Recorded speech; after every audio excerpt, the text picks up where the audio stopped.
Hello and welcome to this episode of CraftsmanCity's The Journey of the Plug, where a hole in a tire is repaired using a typical plug system available just about everywhere. The process involves jacking up the car, removing the tire, finding the hole, plugging the hole, putting the tire back on the car, and then filling it up with air. So let's get started with CraftsmanCity's The Journey of the Plug.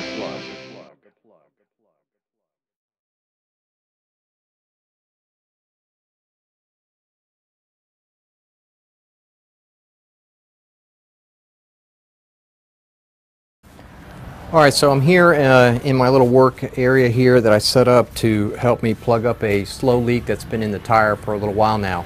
We're just going to go and take this from scratch and try and show you just kind of the key steps to get this tire off, to then bring it over to a work area so that you can find the leak, take out the obstruction, or take out the nail or screw that's causing the leak.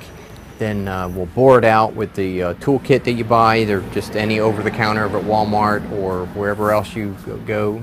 There's a typical plug system with a boring tool to rasp it out, and then there's the insertion tool that you then extract out, leaving the plug inside the hole. So it's pretty straightforward, but the actual the entire process is quite involved. So if you don't kind of get ahead of yourself, you're going to get behind yourself, and you'll find yourself kind of fumbling through it as opposed to maybe having fun and just taking your time doing it. Let's go ahead and move to the first part. I think it's going to be jacking up the car. Some of you might not have to jack up the car. There's opportunities where you can turn the steering wheel out or this way if the actual hole or the leak is near the outside of the rim, so you can leave the car, tire on the car itself, or work with the tire that's on the car. I don't particularly feel like doing that because I do have a jack. I'm going to jack up the car, remove the tire so I can put some weight and get that leverage to rasp out the hole, and use that leverage also to insert the plug. So let's get into these first part of jacking up the car.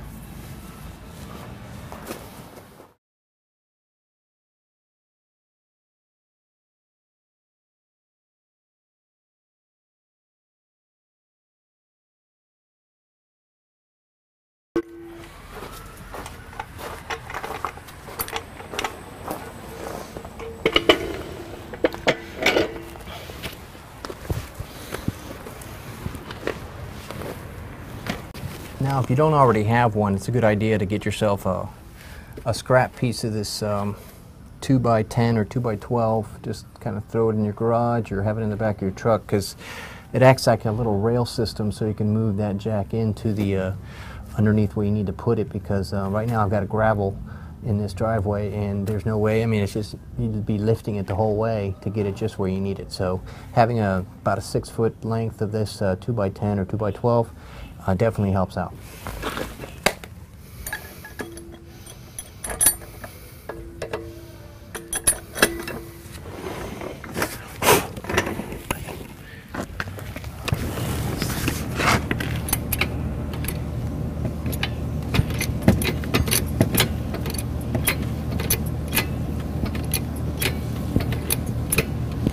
Now I'm only going to partially jack up the vehicle right this second so I can loosen up the lug nuts.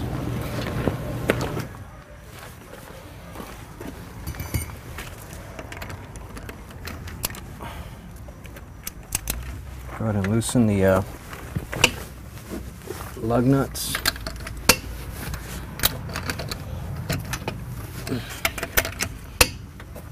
Hopefully you got a long ratchet wrench. If not, you can use one standard wrench like this, and it's good to spin off the nuts when you get them loose.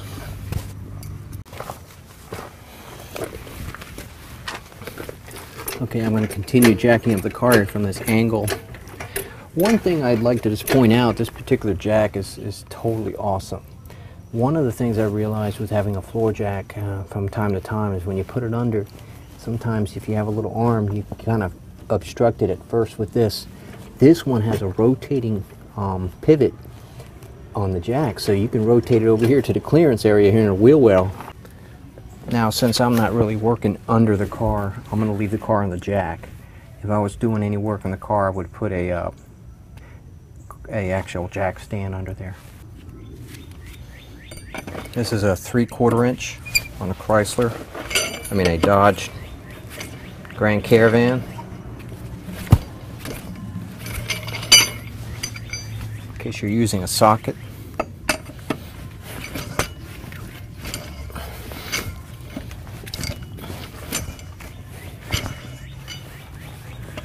And I guess if you have an air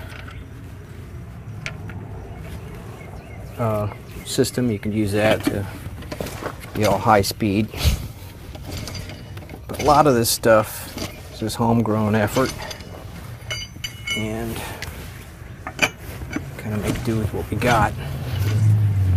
There's other suspension issues here with the struts and the discs that I'm going to be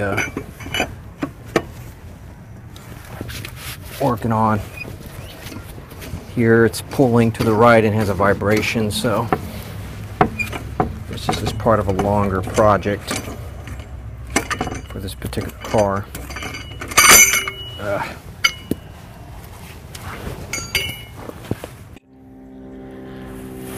Okay.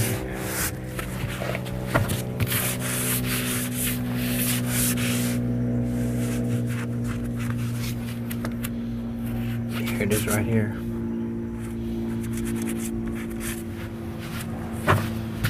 Now, I'm going to go ahead and put some soapy water on here so we can actually see the bubblation going on for this particular leak right here.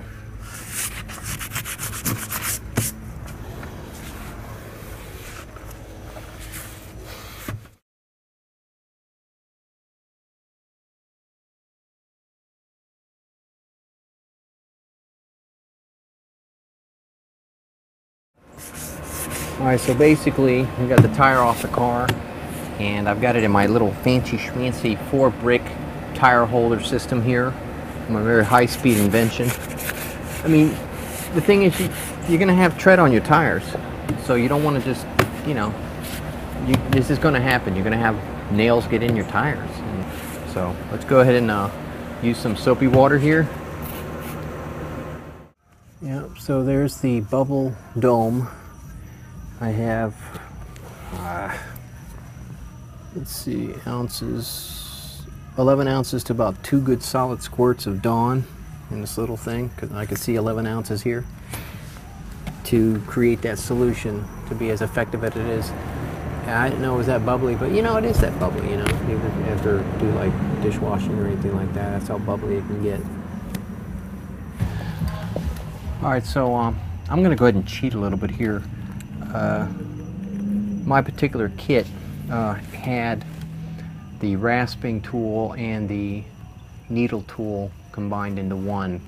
So what I've seen is that once you start rasping and there's air in the tire, the air starts coming out.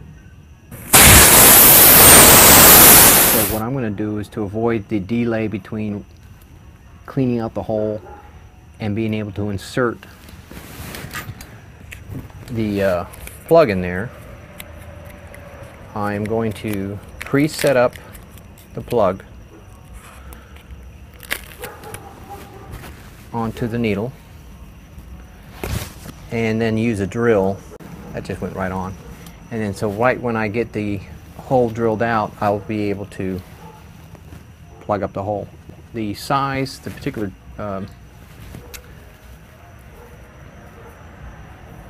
size here that looked about right, actually still looks a little small. It's 5/32, and that kind of still looks kind of small. So we'll use that, and I'll give it a little extra boring. And then I've got my dikes that I'm going to use to pull out that nail.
was the screw. Little nail. Not from around here.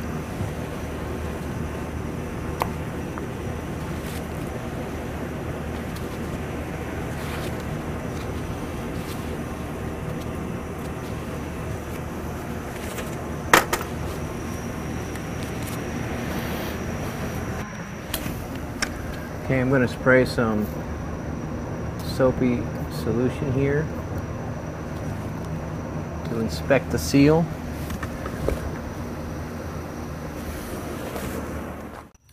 As you can see, a few minutes have gone by and there are no more bubbles coming out of there. And the real test of this is to see over time if any of the contraction of the being so close to the sidewall affects this. What I'll do is I'll probably mark where it is on the other side of the tire so I can kind of monitor this from time to time and just kind of see what the plug looks like over time. Now this particular application, I did not use the contact cement because it didn't come with the kit. So we'll see if that's going to have a factor. And we'll just see. So we're just going to keep this in the car along with some an inflation system, which I have. It's built into like a charging station, so it works relatively okay. It's a little noisy in my opinion.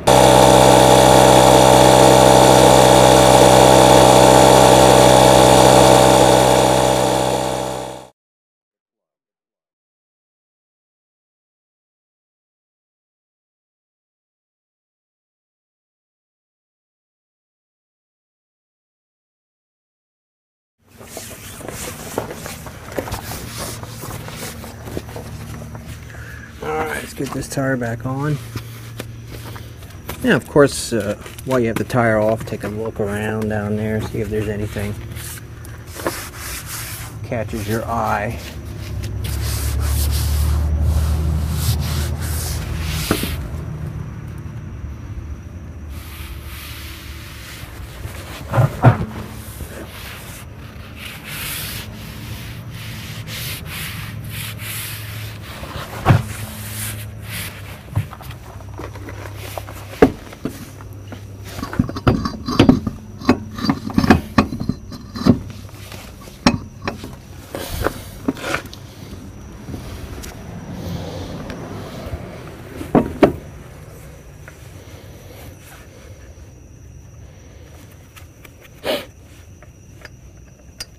Get one of them in there.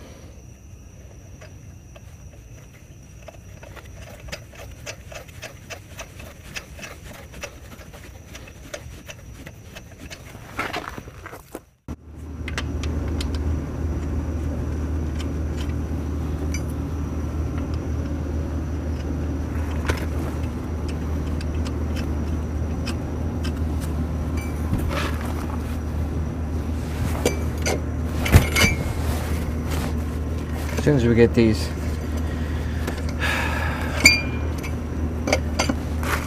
on here, nice and snug,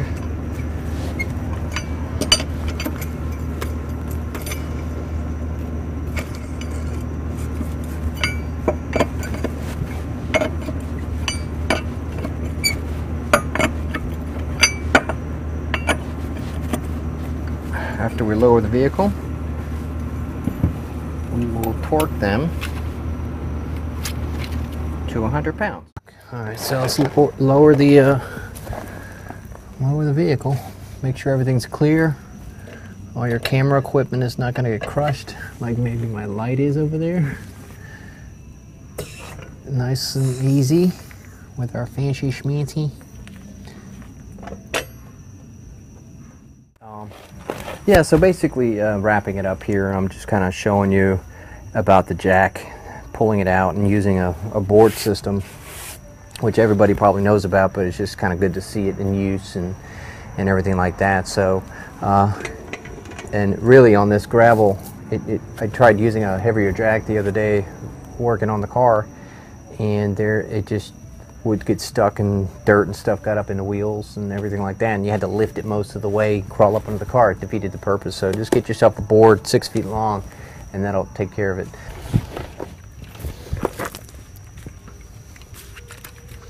Go ahead and torque this to 100 pounds. using a star configuration.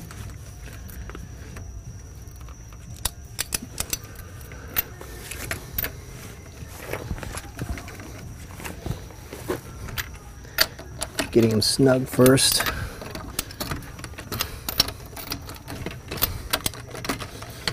Alright.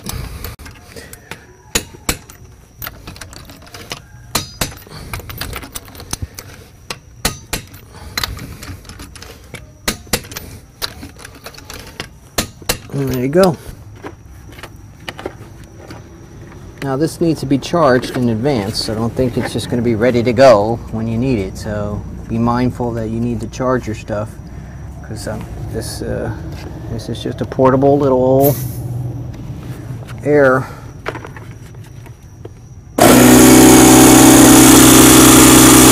Down at 30 now, so I've got 29 psi. So I did 10 pounds of pressure to put in there, so that's going to take a minute.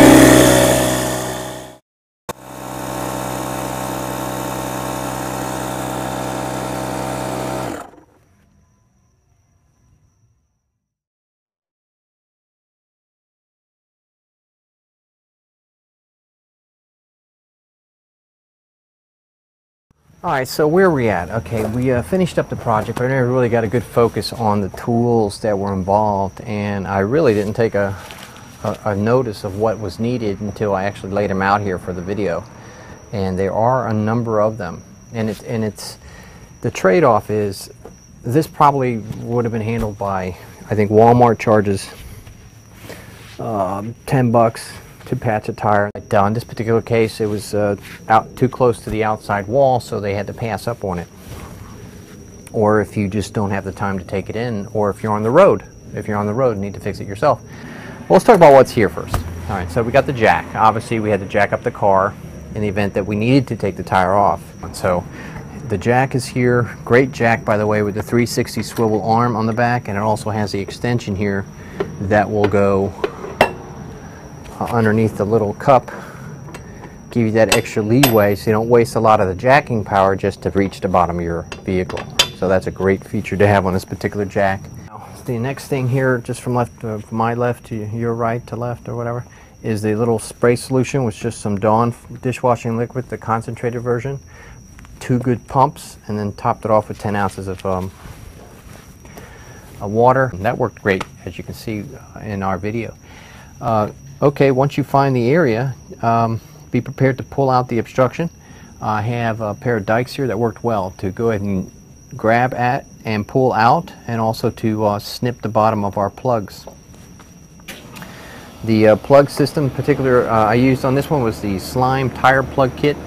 Worked out fine. I didn't get the one with the 2 handles. It was combined, and I went ahead and cheated and used the drill. It came with about 5 plugs in this. I'll keep that in the car for sure.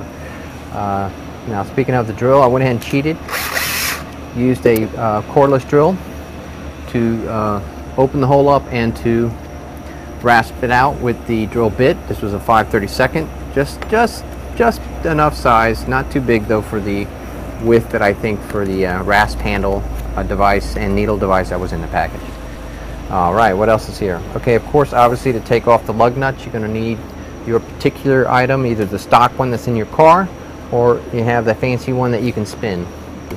Now, I particularly also, this particular application called for a 3/4 inch socket, but I also had here handy was a torque wrench. It's just a little peace of mind that you have if you need it. If not, just get it nice and snug.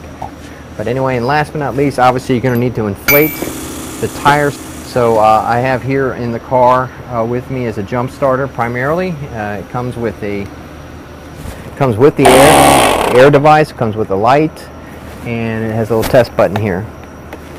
So keep that charged up in your car. It also has a USB port and a little lighter socket here so that you can use it for the other devices and stuff like that as you need it. You can charge up your car, your iPhone, and other USB stuff without needing to activate the car, or just take it to maybe a tent or maybe out on the beach or by a riverside and have some power out there as well. So that is it. Oh, what this thing is sitting on is actually the 2x10 or 2x12 I mean, this is a good 12 inches here, piece of pressure treated lumber, and it's about 6 feet long, and I used it definitely as a railing system to get that jack where I needed it, especially in this gravel system. And this is a wrap for this particular video, and I hope you enjoyed it, found at least a couple things interesting or informative, and I look forward to any comments you may have. So until next time, I'll talk to you guys later. Bye. We hope you enjoyed this episode of Craftsman City's The Journey of the Plug, where a hole in the tire was repaired using a typical plug repair system you can get just about everywhere. In this multi-part program, we had an introduction and overview, and then we got into the removal of the tire, the fixing of the tire, and then we replaced the tire back onto the vehicle.